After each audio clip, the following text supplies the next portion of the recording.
बहुत सारे इसके एड्रिनल ग्लैंड्स। हमारे पास बहुत सारे ग्लैंड्स हैं, लेकिन उसमें स्पेशली हमारे पास कौन सी है? Adrenal gland. कौन सी? Adrenal glands. अब आता है, नाम से ही क्लियर है, एड और renal. Ad renal, renal word किसके लिए? किडनी के लिए। और किडनी के ऊपर एक स्ट्रक्चर एडिशनली पाया गया है, उसका नाम है एड्रिनल ग्लैंड। कौन सी ग्लैंड? Adrenal gland. अगर आप एड्रिनल ग्लैंड को देखोगे तो इसका स्ट्रक्चर कुछ ऐसा दिखेगा। एक बाहर की तरफ ना डबल लाइन लेयर है जिसको बोलते हैं कॉर्टेक्स। क्या बोलते हैं? कॉर्टेक्स। और उसके बाद इनर रीजन जो है वो क्या है? मेडुला। क्या? मेडुला। ठीक है, क्लियर।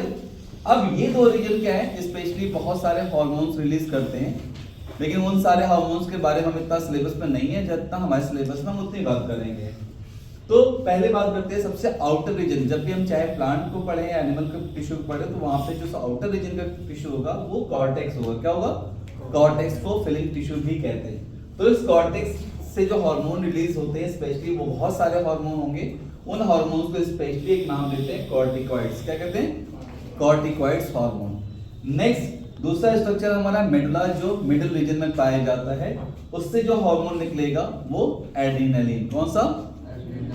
ठीक है, बात समझ में आ रही है। अब आता है कि हमारे पास जो स्ट्रक्चर है एड्रिनल ग्लैंड का, वो देखो cap like structure on each kidney. Each adrenal gland consist of two part. कौन से?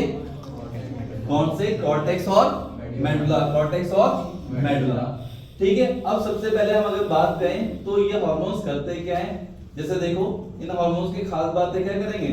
Increase heart beat, increase blood pressure, और increase the blood supply to the muscles and decrease the blood supply in visceral organ.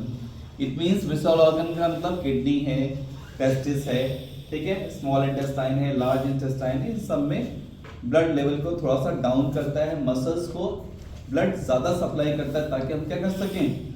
ज्यादा energetic work कर सके। इतनी बात समझ में आ रही है ना?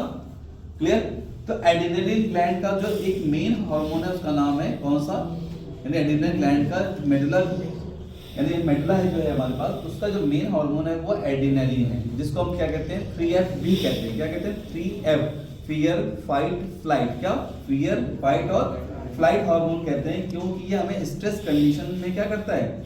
हमारी बॉडी को डिफेंस मैकेनिज्म प्रोवाइड करता है। ठीक है, जब भी हम स्ट्रेस में होते हैं, डर जाते हैं, हमारे बीपी लेवल क्या होता है? डाउन हो जाता है, और स्वेटनिंग वगैरह आती है, तो उस कंडीशन में हमारी बॉडी को होम्योस्टैटिस बनाने में रोल प्ले करता है। क्लियर हो गया?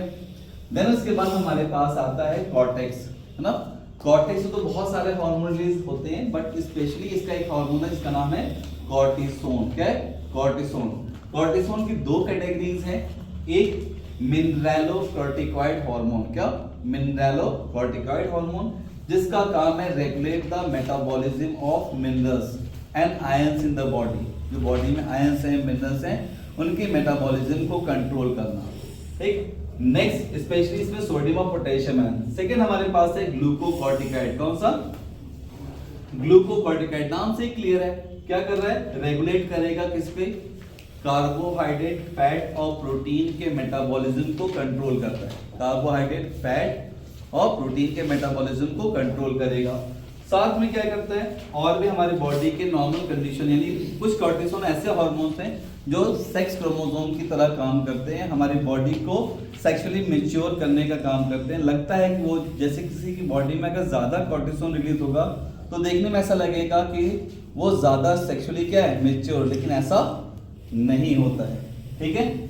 उसके बाद अगर हम इनडायरेक्टली बहुत सिंपल वे में देखें तो जो यानी एड्रेनल ग्लैंड क्या कहते हैं, हमारे पास जो किडनी है, किडनी के ऊपर जो ग्लैंड है कौन सी? Adrenal gland. उनसे जो हार्मोन निकलेगा उसका बेसिकली फंक्शन ये है कि आपके ग्लूकोज लेवल को बढ़ा देगा, यानी लीवर से ग्लूकोज को निकालकर मसल्स को एनर्जी प्रोवाइड करेगा। ठीक। और फैट प्रोटीन मेटाबॉलिज्म को कंट्रोल करेगा। साथ में regulate the salt and water balance, इसको बोलते हैं ऑस्मो रेगुलेशन। क्या बोलते हैं? ऑस्मो रेगुलेशन को मेंटेन करता है। साथ में adapt and cope the stresses, यानी बॉडी को स्ट्रेस कंडीशन से बाहर लेके आता है। ठीक, क्लियर हो गया? Thank you.